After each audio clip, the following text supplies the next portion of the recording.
그런 은혜를 입었습니다. 굉장히 마음 아파했고 눈물로 일주일을 보내게 하셨어요. 그건 억지로 되는 게 아니에요. 근데 지난 달에 제가 설교할 때 말씀 전할 때 이게 손을 비웠어요. 손을 비웠는데 이거에 조금 뵌 것 같은데 그 아픔이 해보신 분은 다 알 거예요. 그리고 저는요, 하나님이 아시는 죄들이 저한테도 있었어요. 그리고 고백을 했고 용서를 받았는데 죄의 무게가 얼마나 큰지 아십니까? 정말 죄의 무게는 견딜 수 없을 만치 우리의 심령 골수를 파고드는 게 죄의 무게예요. 각자의 죄의 무게가 우리가 하나님 앞에 회개하고 용서함을 받지만 흔적은 않아요. 그런데도 하나님은 용서해 주셨다는 것 때문에 우리는 감사함으로 삽니다. 예수님이 십자가에 달려 죽으신 건 우리가 다 알아요. 그래서 일주일 내내 제가 골고다 그 언덕을 올라갈 때의 모습, 제 자신이요. 근데 이스라엘은 습도가 없어가지고 그늘만 들어가면 시원해요. 그러는데 이 골고다 언덕을 올라가는 사람들이 그늘을 아무도 안 가요. 전부 여기를 가는데 저는 그 길을 눈물로 하나님이 걷게 하셨어요. 주님이 걸어가신 이 길을 하나님, 그때보다 지금은 길이 정말 좋아졌을 테지만 주님이 밟은 땅을 제가 감히 어떻게 밟을 수 있습니까 하는 고백을 하면서 가게 하셨고, 거기에서 우리가 예배할 때 눈물로 예배하고 눈물로 기도를 했고, 예수님의 마지막 그 기도하셨던 바위라고 하는데 거기에서 이제 그런 것이 생각나는데, 와, 우리 모두의 죄를 지고 십자가에 달리신 예수님. 저는요, 하나님 앞에 저는 이 몸이 가루가 된다 할지라도 주께로부터서 받은 은혜를 갚을 길이 없습니다. 그 어떠한 것을 한다 할지라도 저는 갚을 길이 없다고 고백을 합니다. 그러면서 동참을 하게 하시고, 예수님이 통곡을 제물로 보내다는 히브리서의 말씀,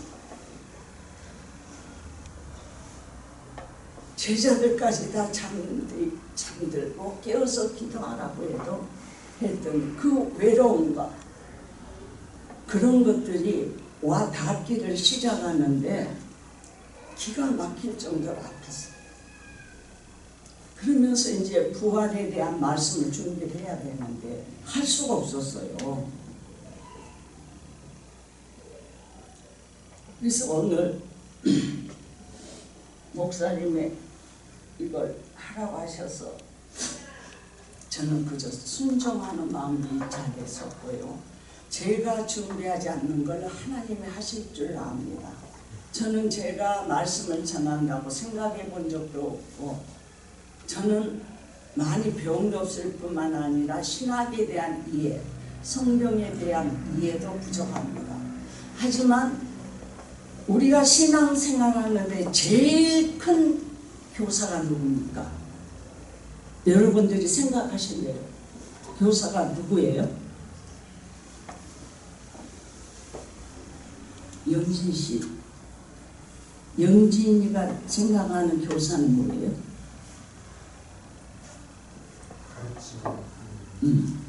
근데요, 저는 성경이에요. 신앙생활 하는데 성경같이 귀중한 교과서가 없고 교사가 없는 겁니다. 저는 이 성경이 이렇게 이제 너덜너덜 돼가고 있어요. 이건 신약만요를 분류를 해놓은데, 제가 옛날 우리 담임 목사님한테 그랬어요. 내가 교만한가 어쩐 건 모르지만 성경을 보면서 처음 신앙생활 할 때부터 이거는 오역이 아닐까 하는 것이 있고, 이것을 읽어봐도 알 수 없는 것들이 너무 많아서, 첫째는 우리 학생들이 공부 실력이 너무 없기 때문에 영어로 간단한 구절이나 이런 거를 애들한테 하게 했어요. 근데 제가 말씀을 전하면서 이 성경에 대한 것을 이건 아니고 더 알고 싶은데 알 재주가 없었어요. 그래서 했던 건 영어 성경을 넣고, 모르지만은 콘사이스를 찾아가면서, 요새 젊은 사람들한테 콘사이스라면 모르더라고요. 영어 사전.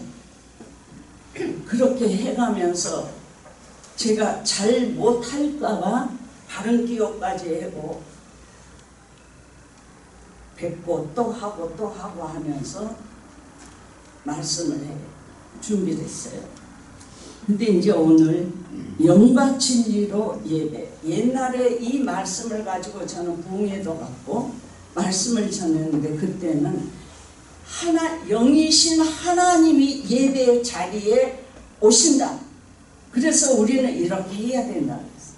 제가 예배 사회자들한테 옷을 단정히 입었으면 좋겠다고, 기억나지요? 근데 꼭 치마를 입자, 이거는 여러분들이 우리 정권사님, 민집사님 다들 열심히 해요. 박집사님은 그렇죠? 열심히 하는 것 중에 최상의 것을 주를 위해서 했으면 좋겠다. 그것이 사회자가 단정한 옷차림을 했으면 좋겠다 하는 뜻이었어요. 근데 진정한 예배는요, 순서도 필요 없고 우리 구격에 차 있는 그것도 필요 없는 게 예배예요. 여러분들 지금 이 자리에 왜 앉아 있죠? 왜 앉아 있습니까? 예배는 은혜 받기 위해서 참석하는 건 절대 아니에요. 예배는 주님을 만나는 자리, 하나님을 만나고 주님을 만나는 자리. 근데 지난번에 제가 했던 말씀을 기억하시는 분이 계실런지 몰라도 사도행전 2장 1절부터 봤어요. 그렇죠?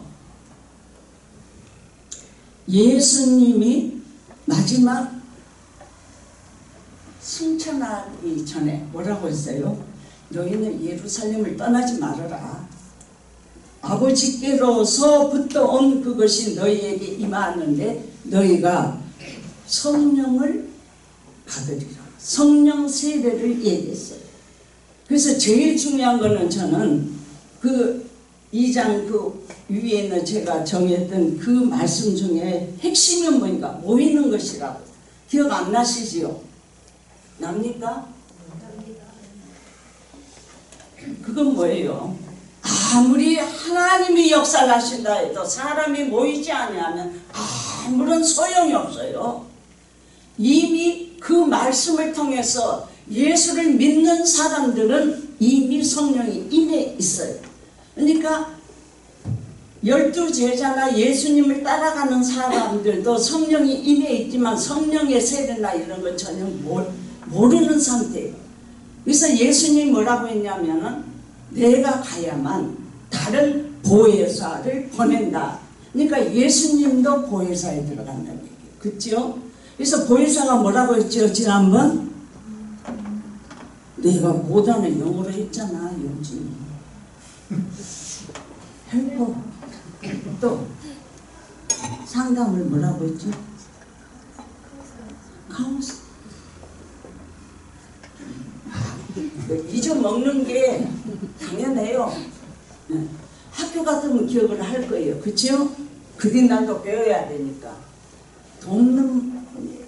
그래서 저는요, 교회에 신앙생활 하면서 보혜사를 어떻게 생각을 했느냐, 왜 예수님이 가야 됐느냐, 누가요 저한테 왜 부활을 어떻게 보느냐 해서 제가 의아하게 여기서, 왜 부활이 뭔가 성경에 나와 있는 걸 읽어보는 것, 문자적으로 해석을 하지 말라는데 그거 아니에요. 문자적으로도 얼마든지 우리가 이해할 수 있는 말씀들이 기록이 되어 있는 게 성경이에요. 어려움을 교회 신앙생활 잘하는 사람은 목사님을 통해서 말씀을 분해해가지고 우리한테 알기 쉽게 얘기를 해줘요. 그래서 문자적으로 보는 거 보면은 내가 가야만 다른 보혜사가 와야 된다. 그럼 다른 보혜사가 왜 오는가? 이유. 내가 너희들한테 한 일을 12제자들이 예수님이 말씀을 하시면 이해를 다 했어요? 못했어요? 못했어요. 못했어요.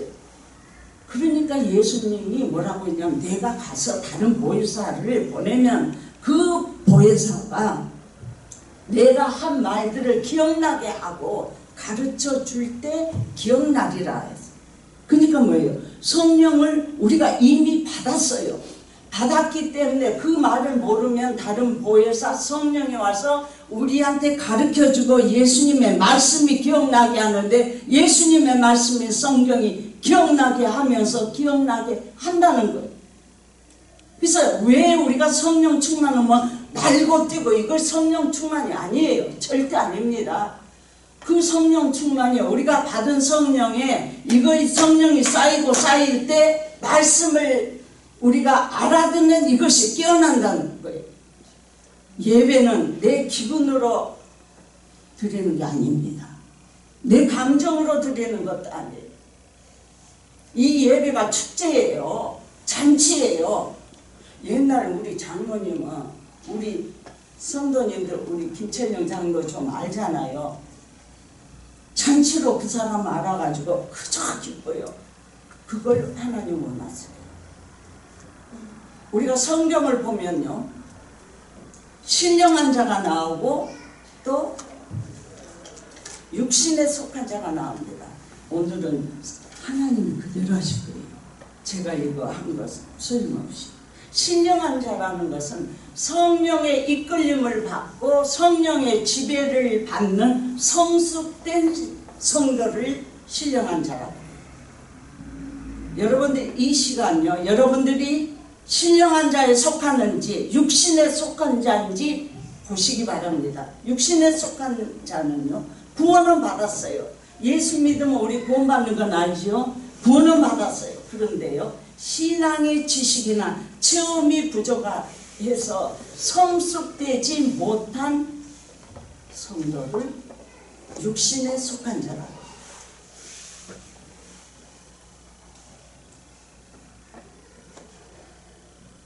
절대 예배는 감정에 따라서 기분에 따라서 예배 참석하는 게 아닙니다. 절대 아니에요. 잘못 배웠어요.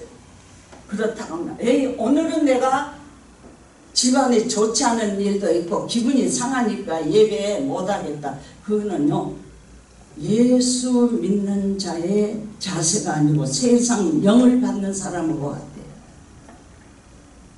성경에는 뭐라고 했냐면요 너희가 세상의 영을 받지 않았다. 지금 여기에 계신 분들 예수를 믿는 사람들은 세상의 영을 받지 아니하고 뭘 받았다고요? 성령. 하나님이 주시는 영. 그래서 사람은 뭐라고 하냐면요.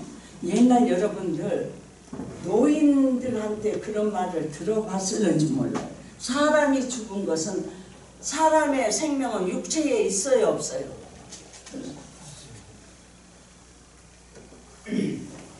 생명은 육체에 없는 겁니다. 육체는 아니에요. 그러면은 오늘 얘기하는 영에 관한 겁니다. 이 영은 뭔가? 사전적인 거는 제가 보니까요. 생명이나 마음이 움직인다고 여겨지는 무형의 실체를 영이라 한다고 했어요. 그러니까 예수를 믿으나 안 믿으나 사람한테는 모두가 영이라는 존재가 있어요. 그러니까 영이 어디에 부속된 게 아니라 독립적인 겁니다. 근데 이 영의 실체는 없지만은 영은 다 있어요. 자, 제가 지금 화를 냈어요. 누구를 할까요? 그냥 장로님 합시다. 장로님 왜 그러고 있어요? 제가 그랬어요. 그럼 제가 이 하는 행위가 뭐예요? 보이지요? 행위가 뭐예요? 뭔가 모르는데 내가 화가 났잖아요. 그렇죠? 그거는 마음으로 보는 육체적인 것을 보는 거예요. 박석현이의 육체적인 거 지금 화가 났다. 하지만 왜 화가 났는가는 아무도 몰라요. 그렇죠? 내 속에 있는 영이 하는 거예요. 이해가 가십니까? 실체는 없지만은 영은 제가 여러분들한테 전에 말씀드린 거 제가 잠은 안 오고 딱 누웠는데 기도하는 소리, 제가 평상시에 했던 기도하는 소리를 듣게 했다는데 그게 내 영이 하는 기도라. 보세요. 저는 교회 나간 날 바로 성령 세례를 하나님 주셨어요. 제가 학교 다닐 때도 장로님이 저보다 몇 년 아래신가는 모르는데 어려서도 교회 가면 영이 뭔지 성령이 뭔지 그런 거는 그때는 없었어요. 옛날에는. 그렇죠? 저도 학교 다닐 때도 몰라요. 아무것도 모르는 제가 교회 나가자마자 성령이 나한테 임하시고 성령이 나한테 이렇게 열을 주시는구나. 나를 감싸고 계시는 이걸 알게 하시는 성령의 역사였어요. 그러니까 우리가 사도행전 2장 1절부터 나온 거 불우 혀같이 갈라지고 강한 바람 소리가 들린다 그랬죠. 그러니까 바람이 불어오는 건 느끼지만 우리가 그 바람이 어디서 오는가 그런 건 전혀 모른다는 얘기예요. 그렇죠. 그거는 이제 자연에서 오는 지난번 우리 교사강 때 그걸 했어요. 성경은 특별 계시고 일반 계시는 자연을 통해서 보여지는 거 그렇게 했어요. 그래서 이제 영이라는 것은 생명과 마음이 움직인다고 여겨지는 무형의 실체입니다. 근데 몸이 죽은 후에도 영원히 존재한다고 믿어지는 존재가 영이에요. 그러니까 옛날 어른들은 영원히 떠나가야지 완전히 죽은 거다. 죽어도 영원히 3일간 이 집에 머문다는데 저는요 우리 여수에서 살 때 바로 뒷집에서 초상이 났어요. 그러니까 오며 가며 오고 살았기 때문에 저도 그걸 가야 되는데 이렇게 부엌 창문을 열었는데 뭐 불 같은 게 이렇게 거기서 나갔어요. 뭐 오싹했어요. 그 집은 예수를 안 믿었고 무서워가지고 이걸 가야 되나 했더니 우리 장로된 이모님이 가지 말아라 그러더라고요. 제가 너무 원래가 무서움을 많이 타니까 그러더니 악한 그 영들이 이런다 그런 얘기를 하더라고요. 그래서 이제 그때도 옛날 어른들의 말씀이 맞구나 그랬어요. 자, 영이 우리 모두에게 있는 게 영입니다. 그리고 세상의 영이라는 것은 예수를 믿지 않는 사람들은 세상의 영을 받았어요. 성경 저기예요. 그리고 우리는 예수를 믿기 때문에 성령을 우리한테 거룩한 영을 받았다 그랬습니다. 근데 이제 이것도 철학자들이나 종교학자들도요 영은 사람이 죽으면 영도 죽는다 아니다 이게 너무 똑똑해도 병인 것 같아. 맨날 맞다 틀리다 이렇게 학자들 사이에서도 하니까요. 그래서 제일 좋은 거는 본교에 출석하고 목사님의 말씀을 듣는 게 제일 좋은 방법입니다.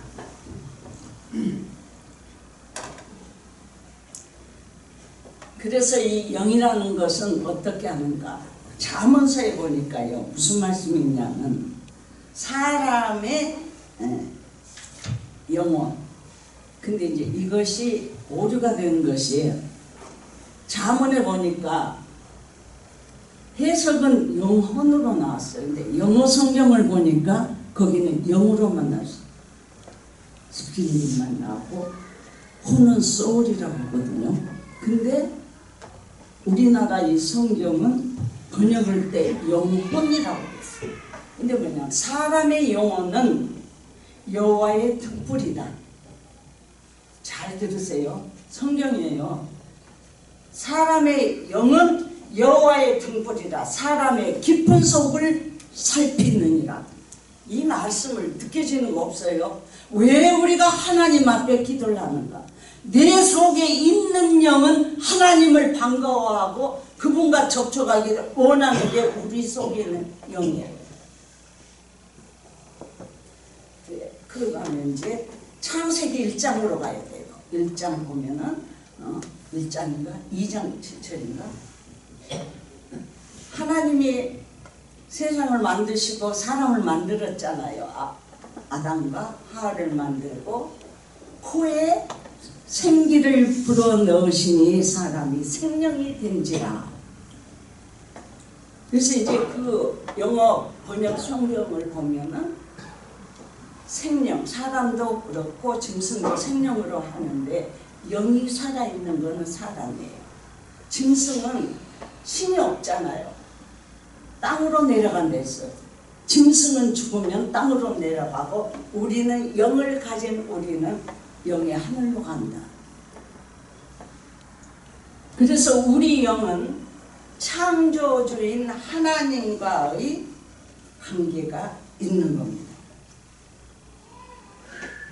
우리 속을 하나님이, 사람의 영은 여호와의 등불인데 사람의 마음속 깊은 것을 살피시는 게 하나님이에요. 내 속에 어렵고 힘들고 아픈 것을 누가 하냐면 하나님이 하시는 거예요. 그 하나님 앞에 우리가 엎드리는 겁니다. 이해가 가십니까?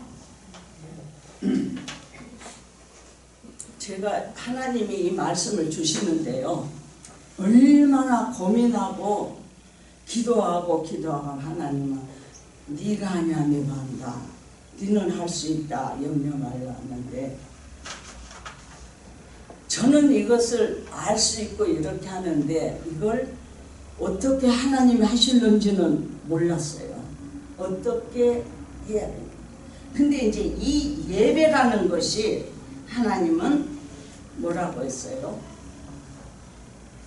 진정과 용으로 예배하는 자를 찾는데,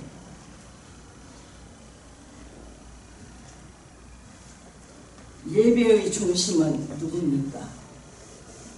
하나님이시, 예수님. 내가 아니고 우리가 아닙니다. 중심은 하나님인데 하나님은 어떤 장소에 딱 묶여있는 분이 아니잖아요. 성경에 나와 있는 대로 영을 모르겠으면 성경만 파고들면 돼요. 다른 거 없어요. 왜냐하면 제가 지난번에 우리 영진이 보고, 제가 영진이를 참 좋아해요. 그래갖고 우리 철학자들 놓고 토론해봤거나 그러니까는 아무 말도 안 했어요. 그치? 괜히 내가 해본 소리인데. 근데요, 그 사람들 보면 굉장히 복잡해요. 영예 그리고 존재의 가치 어쩌 이런 거 그렇잖아요. 그래서 괜히 철학이 되냐고. 근데 성경에 보면은 예수님이 영은 뼈도 없고 살도 없다, 시공간을 초월하는 것이 영이에요. 근데 저는요, 예수님이 이 땅에 오셔가지고 십자가에 못 박히고 부활하신 몸으로 제자들과 40일 동안 있다가 올라갔어요. 그러면 부활이 믿어지지 않는다, 성경을 믿을 수 없다 그러면, 자, 우리는 세종대왕을 본 적이 있어요 없어요? 이성계는, 을지문덕은, 강감찬은 아무도 안 봤어요. 근데 왜 그걸 역사로 인식하고 배웁니까? 사실을 기록한 사람들이 처음에는 글이 없을 때는 어떻게, 세계에서 제일 먼저 책을 만든 나라가 우리나라예요. 일간지를 한 것도 우리나라예요. 아셨습니까? 우리나라가 보통 나라가 아닌데 정치판이 썩어서 이렇죠. 젊은이들 맞아요? 썩을 대로 썩어져. 죄송합니다. 좀 벗을게요. 그런 얘기인데 열이 나서요.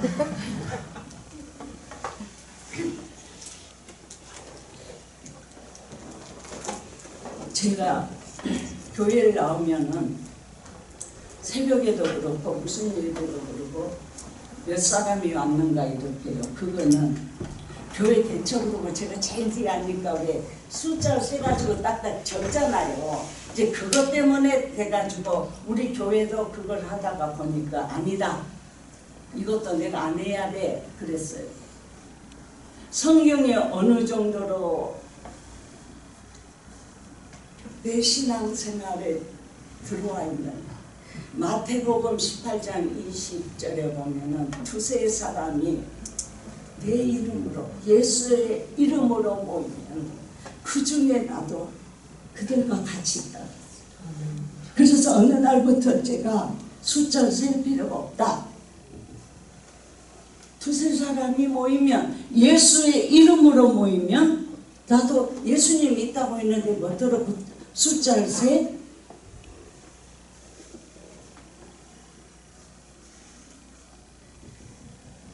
예배에서는 우리의 영과 보이지 않는 우리 각자의 영과 성령 하늘에 계신 하나님이 우리에게 보내주신 영을 통해서 우리가 만나기를 교제하기를 하나님은 원하고 계십니다. 우리는 하나님이라는 존재를 하나님을 하나님 되게 하고 하나님을 높이고 기쁨으로 예배 자리에 있어야 돼요. 여러분들 제가 감히 부탁드리랍니다. 저는 언제 하나님 부르실지 저는 모르지만 예배 중에 말씀을 선포하실 때만이라도 물을 먹고 싶어도 얼굴을 좀 돌려서 옆으로 먹었으면 좋겠다는 생각을 옛날부터 있었어요. 근데 소망교회만치 예배 시간에 커피를 마시거나 물을 많이 마신 건 처음이에요. 저 집회도 여러 번 갔고요. 공교회도 참석했는데 이양님은 본사 장로님 요리 먹는 거 이쁜지 좀 보세요. 저를 어떻게 나요? 2번 정답이잖아요. 그건 뭐냐면 설교자에 대한 예의에 속해요. 왜냐하면 우리는 맨날 하나님 못 주시오만 하는데 하나님으로부터서 내려오는 귀한 말씀의 시간이 오늘 제가 이런 말을 하면 좀 안 되겠지만 가끔 의자에서 딸그락 소리가 나요. 설교를 듣는데 그래서 이게 보니까는 저 집사님이 김 집사님이 자꾸 이제 열으니까 소리가 났는데 내가 딱 열으면 알았다 그러고 이제 안 했어. 근데도 뭐 따랐다고 소리가 나. 근데 집중을 하는데 큰 소리 아니라도요 미세한 소리도 걸릴 때가 있잖아요. 하여튼이 집사님이 앉았고 그 옆에 아들이 계시는데 그 아드님께서 핸드폰을 계속 여기서 그 소리가 나는 거예요. 그래서 이제 말씀 시간이라 말은 못 하고 나 볼 때까지 이제 열고 있는 거예요. 그때 열렸어. 열었어요. 그거는요 하나님의 말씀을 대언하는 거는 성경에 보면은요 사람을 하나를 정해가지고 하나님의 종으로 세우고 하나님의 입에 말씀을 설교자의 입에 넣어줌으로 그 말을 대언하는 것이 설교에 속해요. 그래서 여기서 말씀을 전하나 여기서 서는 거는 담임자가 허락하는 사람만이 할 수 있는 겁니다. 우리가 그냥 쉽게 하는 게 아니에요. 그래서 우리가 예배를 할 때는 다 내려놓잖아요. 근심 걱정 내려놓고 이렇게. 자, 오늘 새벽에 부활절 예배를 했습니다. 아동부 대표 김기부, 학생부 대표 김석형, 오늘 주방의 대표 민경숙 집사.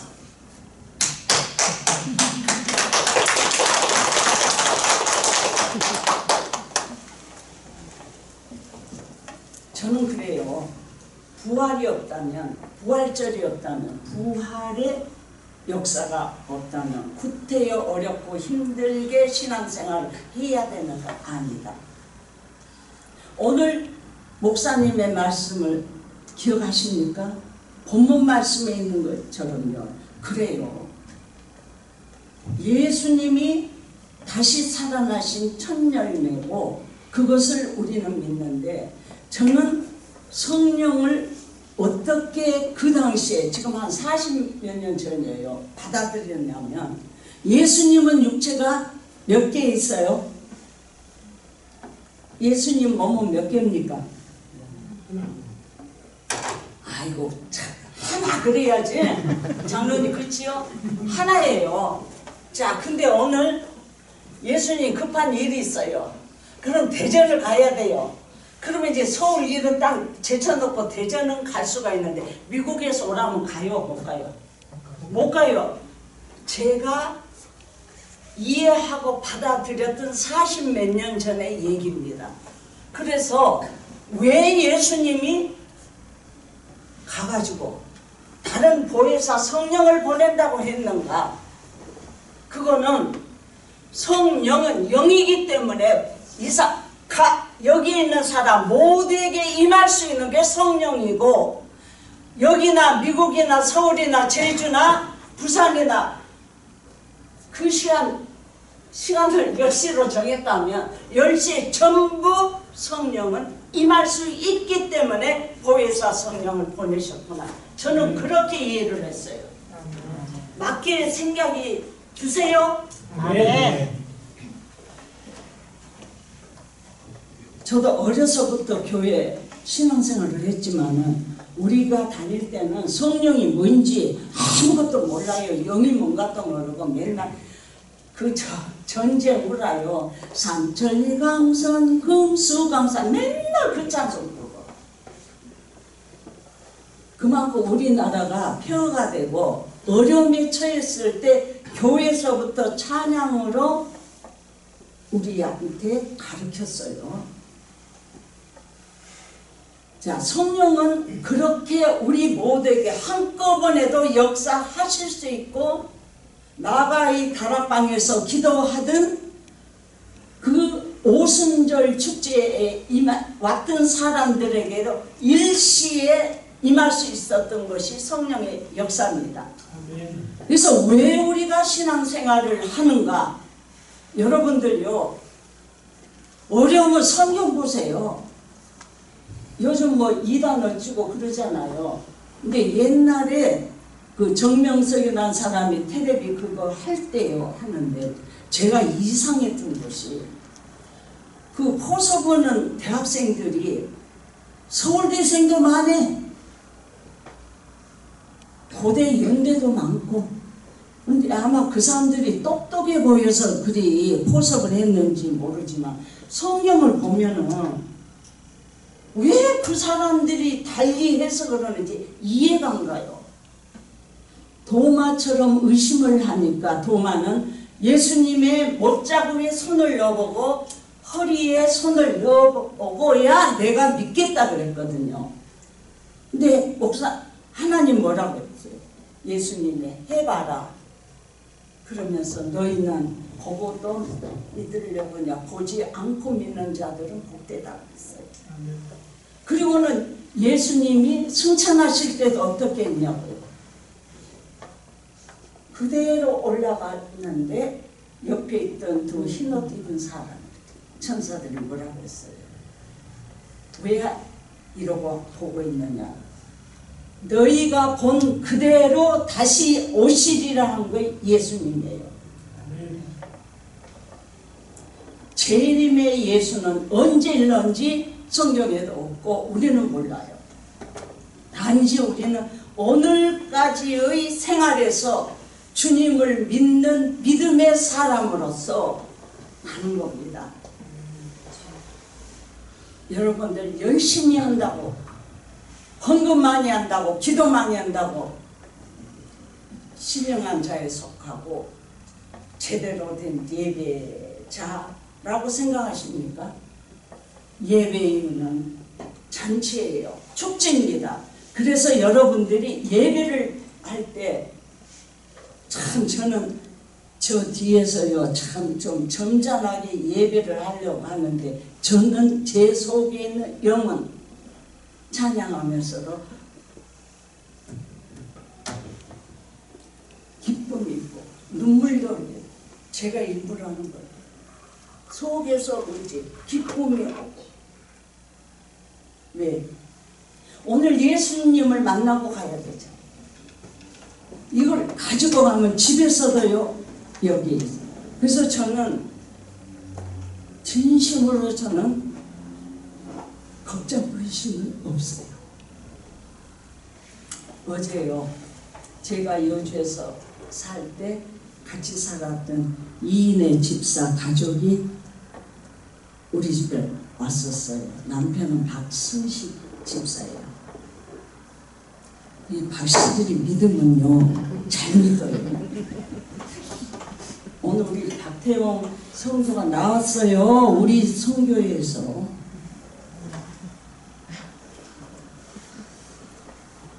근데요 저랑 한 8년을 살았어요. 그런데 이제 마지막 순천으로 내려가야 되니까 지 엄마가 아빠랑 둘이 있어요. 애들 은찬이하고 유찬인데 은찬아 유찬아 기도하고 가자 그러니까요 쪼르르 오더니 탁 무릎 꿇고 부부도 무릎을 꿇고 이내 동생 은실이도 무릎을 꿇고 기도합니다. 걷잡을 수 없이 제가 눈물을 쏟아졌는데 이 딸과 이 가정이 저를 생각하는 거나 하나님에 대한 이것이 영으로 느껴지는 거예요. 느껴지는데 기도를 다 하고는 이제 간다 그래서 주차장까지 가는데 차가 떠났는데 눈물이 제가 터졌어요. 그래가지고 잘 가라고 올라왔는데 이 노트를 앞에 놓고 앉았는데 할 수가 없었어요. 눈물이 앞을 가려가지고 내려온다가 하나님 감사합니다. 그 이내 집사가 제가 처음 볼 때가 이만했어요.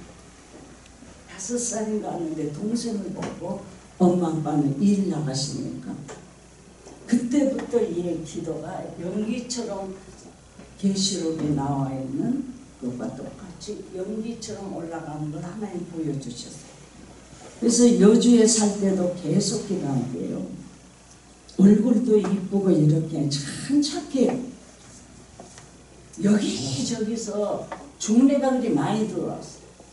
그래서 학원 강사를 때 제가 원장한테 부탁을 했어요. 어디에서 여기 오면은 이내한테 말하기 전에 나한테 알려주라. 저한테 맡겼으니까 제 책임이잖아. 그 기도로만 아니면 노 계속 노는데 지금의 신랑은 오케이. 근데 이 신랑도 믿음 생활도 잘할 뿐만 아니라 믿음이 바로 서서 이 부부가 그러니까 애들까지도 그래요. 기도하자 그러는데 생각도 안 했는데 무릎부터 탁 꿇고 열어보고 눈을 감고 있는. 그게 제가 육친의 내 자식보다 너희가 낫구나. 그러면서 그 이내 집사가 했던 얘기가 이모가 어떻게 살고 어떻게 기도하는 모습을 제가 늘 봤는데 그래서 결혼을 해서도 그 길을 계속 가는데 애들까지 여러분들 우리 목사님 말씀에서는 다들 기도하실 줄 아는데 오후 예배 혹시 저를 두고 기도해보신 분이 계실는지 모르지만 그 집은 애들까지도 소망교회 교인들이 은혜 받기를 위해서 한 달 내내 기도해요.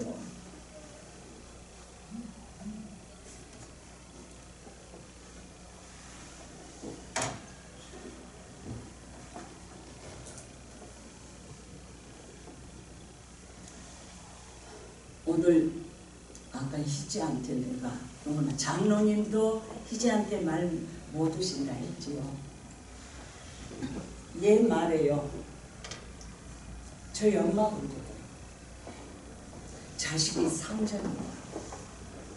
제일 어려운 게 자식이에요.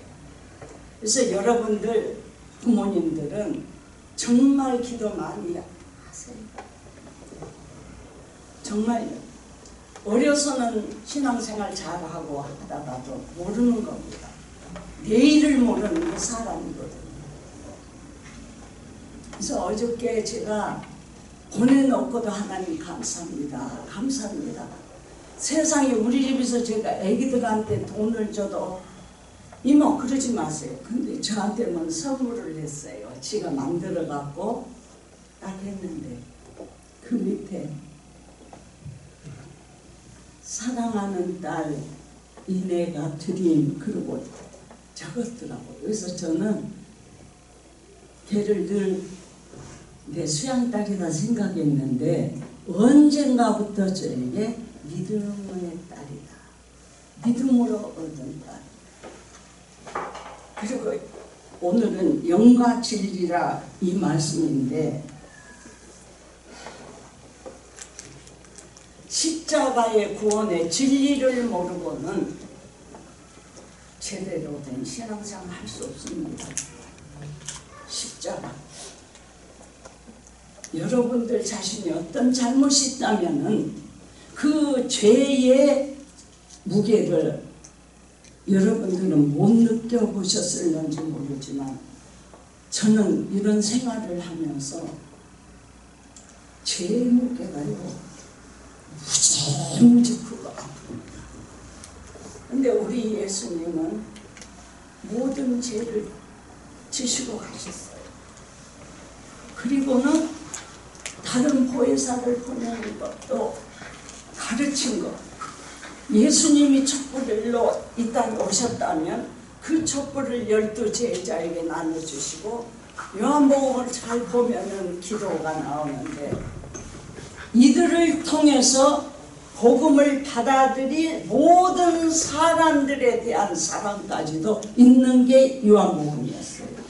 저는 신학자도 아니고 신학을 해본 적도 없지만은 주님이 나에게 주신 은혜라는 것은 한량없는 사랑이에요. 자식들이 잘못을 할지라도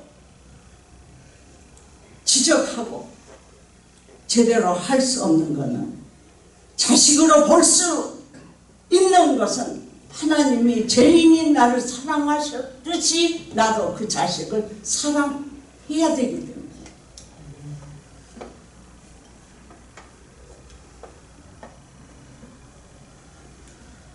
십자가의 진리를 알지 못하고 변화되지 않는 사람이 드리는 예배는 무의미합니다. 그렇게 생각 안 드십니까? 여러분들 속에 있는 영이 기뻐하면서 주님을 맞아 드릴 수 있어야 돼요. 왜 믿지 않는 세상에 있는 사람들을 향해서는 세상의 영이라고 할까요? 사람은 옛날부터 영물이라고 했어요. 그렇죠? 영물이라고 했어요. 영이 있기 때문에요. 저도 아무것도 모르는 나에게 기도 소리를 들리는데 눈을 뜨고 내 영이 기도하는구나 알게 하시는 하나님이에요. 하나님 주신 성령이 나한테 알게 하신 거예요.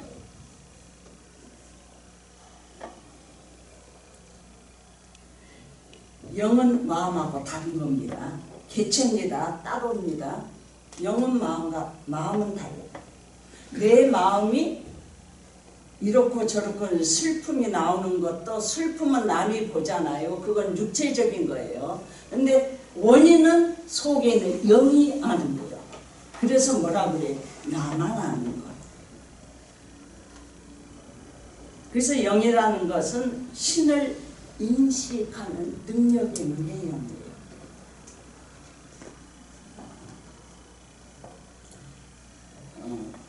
처음에 예배를 회복하자 할 때 제가 영이 살기를 위해서 기도했습니다. 교회가 목사님을 놓고 옛날부터 기도하면 최선을 다한다. 내종은 최선을 다한다 했는데 여기 이사 와가지고 보니까 교회가 정체된 거예요. 제가 볼 땐 그렇습니다. 여러분들이 저보고 뭐라고 하시는지는 모르지만 정체가 돼. 이유가 뭡니까? 이거를 몇 년이요? 6년 동안을 계속 그 기도를 그러면서 예배의 태도, 예배를 하는 사회자 이런저런 거를 생각하고 또 하나 죄송한 말을 할게요. 제가요. 성가대 이걸 놓고 제가 기도한 거. 왜 성가대원들이 물론 생활이 힘들고 공부하는 학생들도 힘들고 또 게임하느라고 바빠서 잠을 못 자서 여기 앉았으면 졸아요. 근데 하나님 꼭 저 성가대가 필요합니까?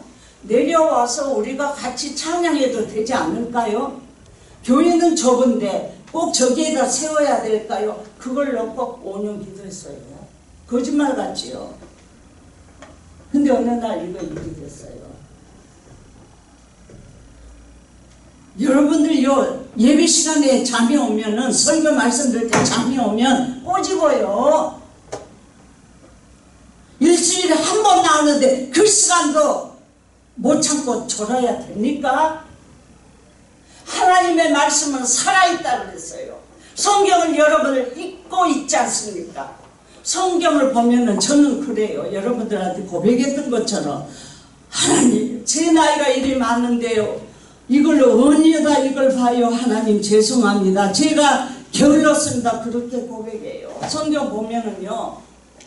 영에 대한 것도 에베소서도 있고 로마서에도 있고 다 있어요. 너희가 영으로 기도하라 그랬어요. 영으로 찬양하고 영으로 기도하라. 제가 여기 새벽에 기도하고 할 때 찬양하는 거 여러분들 혹시 방해되신다 말씀해 주시면 제가 소리를 탁 죽일게요. 근데요 이명순 권사 제가 집에서 많이 울었어요. 너무 가슴이 아픈 거예요. 새벽에 나오면 당신 그거를 상담하는 거예요. 불쌍해요. 제가 너무 가슴이 아팠어요. 근데 딱 추상이 났잖아요. 근데 그분이 했던 걸 찬양을 하죠. 그래서 눈으로 보이는 김강종 장로하고 하나님이 보시는 장로가 똑같을까요? 틀려요. 그래서 인권사님이 어떻게 신앙생활하고 그 아픔과 이런 걸 찬양으로 하나님 앞에 하게 하시고 근데 그 찬양을 해도 제가 하는 게 아니기 때문에 거기에 맞게 성령이 주시는 거예요. 제가 박경희 집사가 그 얘기를 하더라고요. 엄마가 찬양할 때 보면 그 페돌리기서 하는 것처럼 있어. 그래서 제가 찬양도 신구약이 얽혀 있어요. 찬양도 저한테 주시는 찬양. 그리고 그 옛날에 히브리인들이 노예 생활했던 그들의 합장이나 보면 우울해요.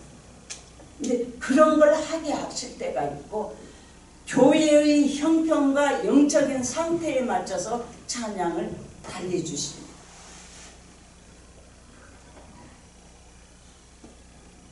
그리고 여러분들이 방언 기도 하시는 분들도 많잖아요.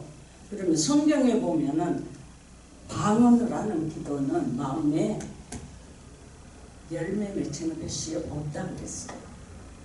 그래서 방언에 대한 여러 가지 말이 있는데 사도 바울은 그러면서 뭐라고 했냐면 영어로 기도하고 마음으로 기도하고 또 영어로 찬양하고 마음으로 참여하라고 그렇게 얘기합니다. 그래서 저는 혼자 여기 와서 기도를 할 때는 우리말 기도를 처음 해요. 방언 안 해요. 그래서 속속들이 아까 뭐라고 했죠? 영은 우리 사람에 있는 영은 하나님 여호와의 등불인데 여호와는 사람의 저 깊은 것까지 살피신다고 했어요. 여러분들이 괴롭고 어렵고 힘들고 하면은 뭘 해야 됩니까? 엎드려요. 교회 오시는 게 훨씬 쉽습니다. 교회에 와서 예배하는.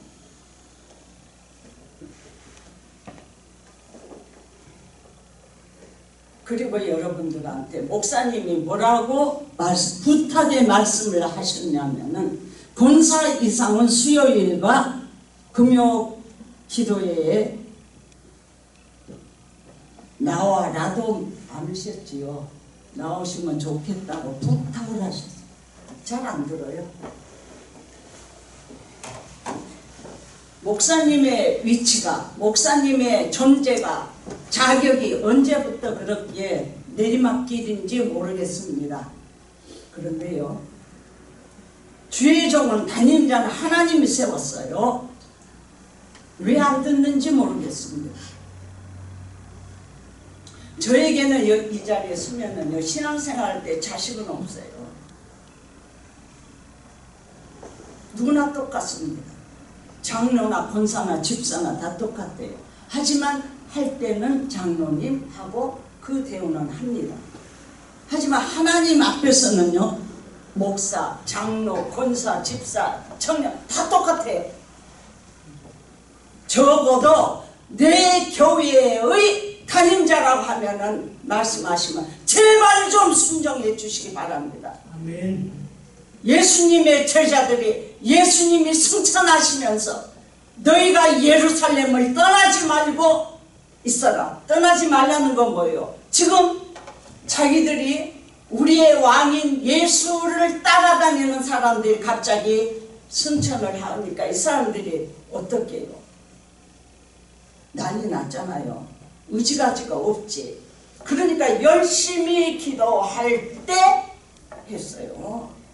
그래서 교회가 모이는 것이 중요한데요. 모일 때 여러분들한테 물론 헌금은 내가 받은 구속의 은혜, 받은 바 생활의 은혜 때문에 11조도 하고 감사 헌금을 하지 돈 많이 갖고 와서 바치는 소리가 없어요. 젊은 목회자들은요, 저한테 와서 얘기할 때 상담으로 와갖고요, 11조는 안 해도 되고, 미쳤어요. 그런 사람들이 어찌 주의 종돼요? 성경도 모르는 사람들이 무슨 모른다고요.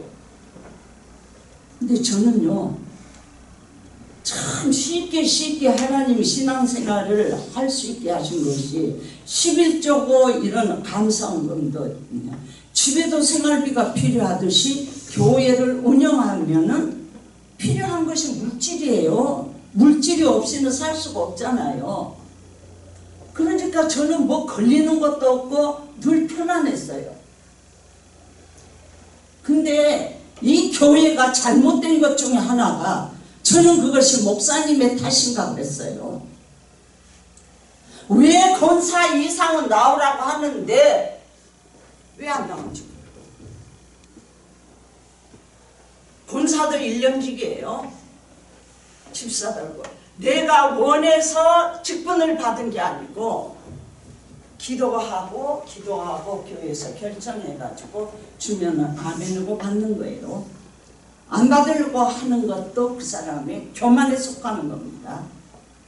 교만이라는 것이 내가 잘났다고 코에 걸고 다니는 게 교만이 아니에요.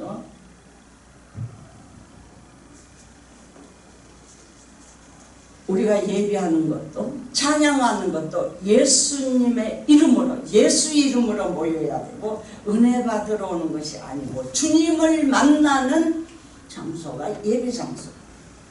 그래서 늘 진짜 예배에는 축제의 의미가 있어요. 기쁨으로 나를 죄에서 구속해 주신, 제3을 준 예수를 통해서 모든 죄를 다 구원해주신 예수님을 기쁨으로, 감사로 주님을 맞아드려야 돼요.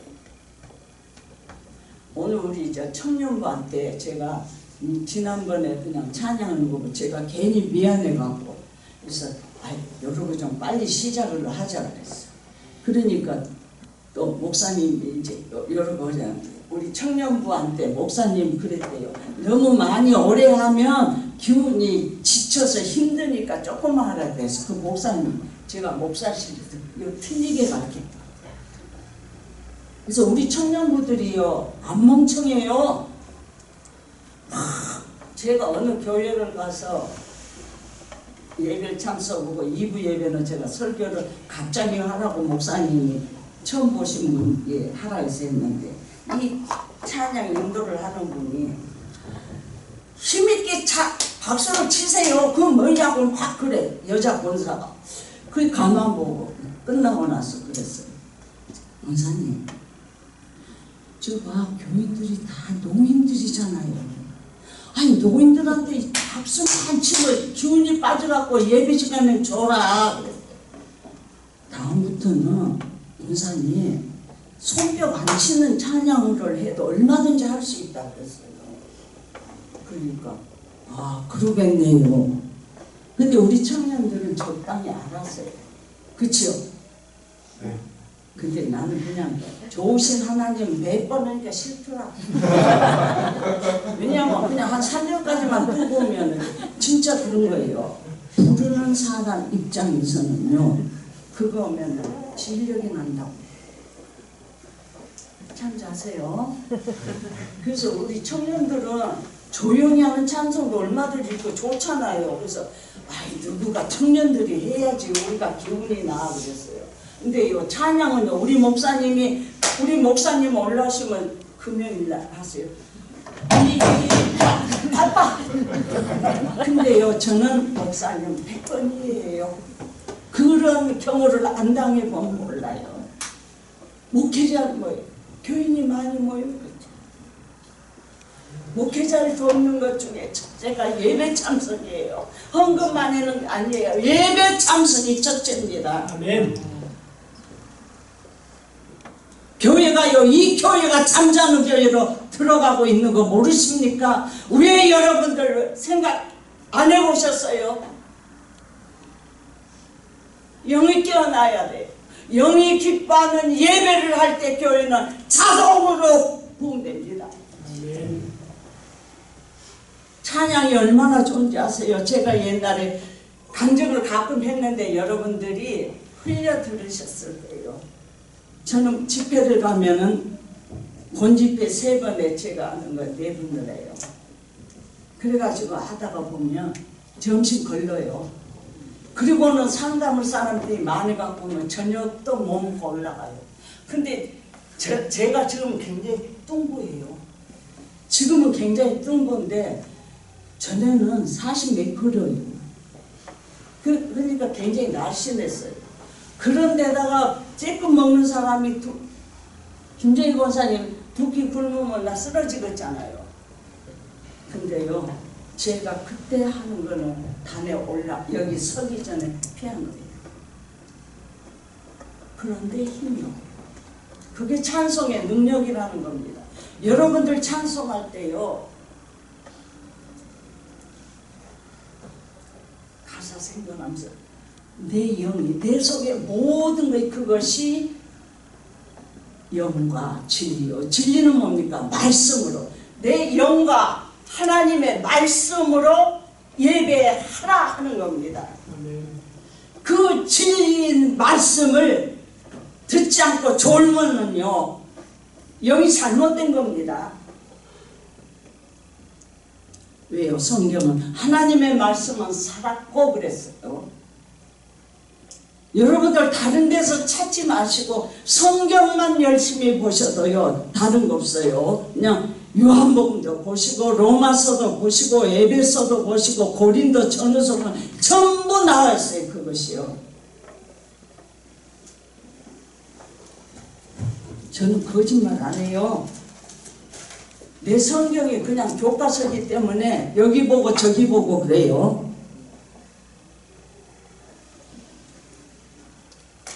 우리의 교사인 성경. 그러다가 모르겠으면요, 목사님한테 가져오면 돼요.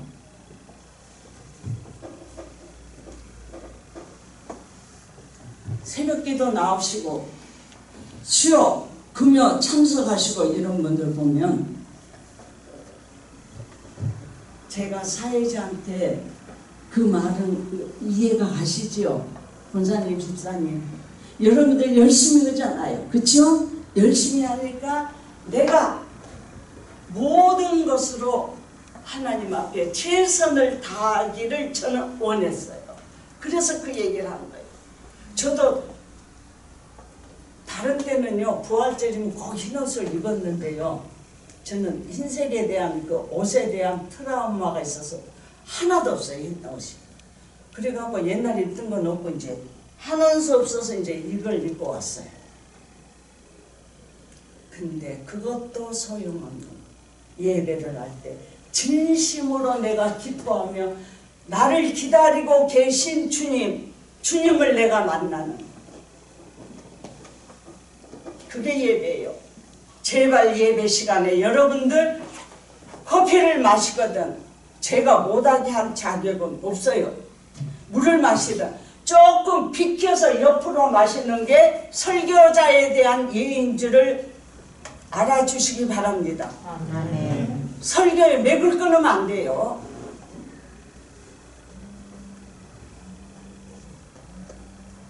제가 언젠가 권사님 제가 낮에 많이 먹어갖고 양지에 있는 장로교회가요 여주 수양관에 왔어요. 이야, 그 목사님이 왔는데 새벽인지 한번 제가 거기에 가서 저 뒤에 앉았는데 이 깐난애기들도 다 왔어요. 아이고, 그래서 그냥 깜짝 놀랐는데 끝나고 나서 그 젊은 여자 집사님 어찌 애기가 왔는데 울지 않고 여러분, 우리 목사님은 예배 시간에 애기라도 전부 나와야지 안 나오고 난리 났네요. 소망교회가 그랬어야지 말을 잘 들을걸. 껄껄거리요. 여러분들은 소망교회 보시면서 염려 안 되십니까? 잠자는 교회, 죽어있는 교회 되면 좋겠습니까?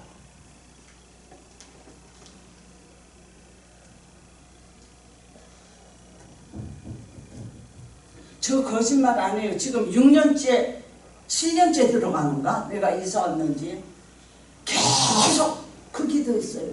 근데 되게 하나님이 들어주시기가 싫었는지 저건 작년에 해줬잖아요. 이거 저는 개인적으로는 좋은 얼굴 안 봐서 좋았어요. 성가대가 내려가니까요. 미안하지만은 들을 건 들어야 돼요. 희재씨, 그치? 네. 그래도 희재도요 말 잘 들어요. 장로님 말씀은 잘 안 듣겠지요. 근데 잘 들어요. 그래서 저는 희재도 이뻐요.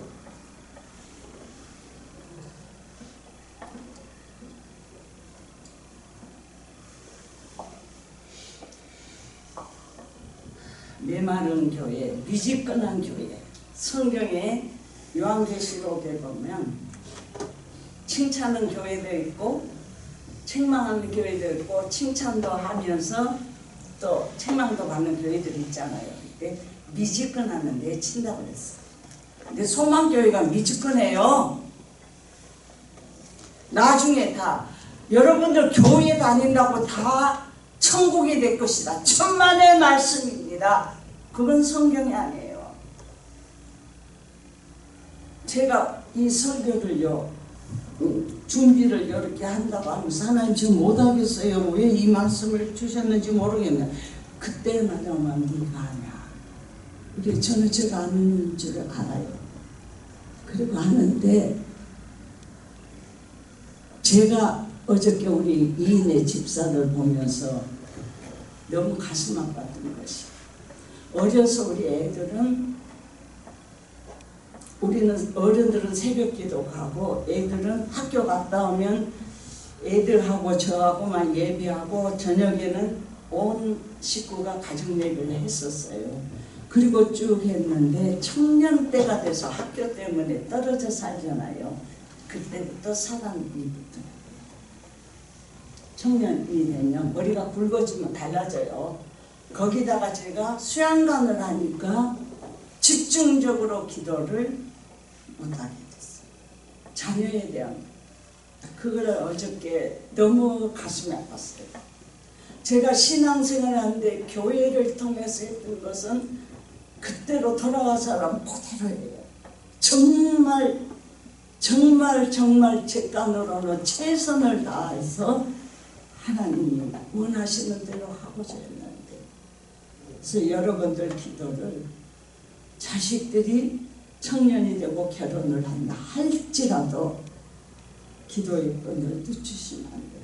근데 이제 저는 지금은 자식들에 대한 기도를 놓고 싶은 생각이 많아요. 기도할 것들이 너무 많고 신앙적으로도 제대로 된 독립이 자식들한테 필요하다. 엘리 제사장의 두 자식 홈리와 비느하스처럼 옛날에 저는 그걸 보면서 많이 엘리 제사장에 대해서 의문도 가지고 또 설교도 하고 그랬는데 상대적이에요. 양쪽이 있어요. 자식과 부모의 삶. 그래서 신앙은 강요는 아니죠.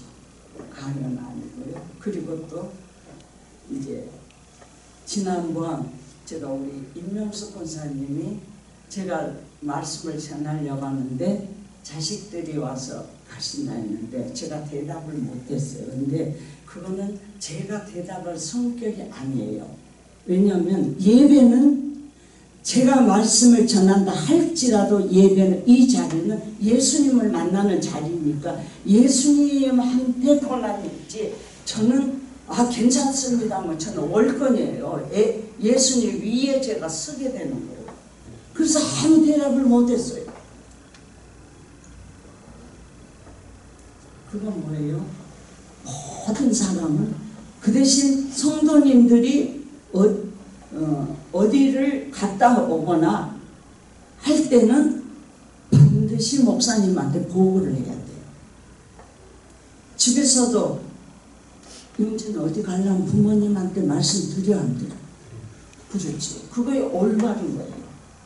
근데 저한테는 그러면 저는 아무 대답을 못해요. 제가 괜찮습니다만 박예수가 돼요. 박예수. 그건 잘못됐잖아요.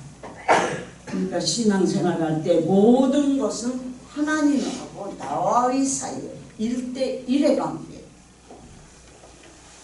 너무 오래 했지요?